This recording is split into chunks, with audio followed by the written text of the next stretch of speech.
Na vratih levice v parlamentu, kjer je bil še do včeraj na vrhu kot vodja poslancev napisan Matej Tašner Vatovec, je danes njegovo ime že prelepljeno in zabrisano.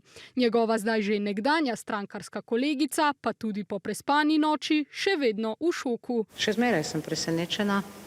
Ne razumemo, zakaj se je to zgodilo. Predvsem zaradi, dodaja Sukičeva, izbire stranke, ob tem pa s kritiko na račun koalicijske partnerice SD ne skopari. Na nove očitke več kot očitno razjarjene levice pa v SD-ju danes odgovarjajo le pisno. Verjamemo, da bomo z levico do in po volitvah še naprej sodelovali v levo-sredinski koaliciji ter krepili skupne ideje in vrednote, ki presegajo morebitna trenutna nezadovoljstva. Luka Mesec bo naslednji, ki bo prestopil, pa je levico dregnil prvak SDS-a.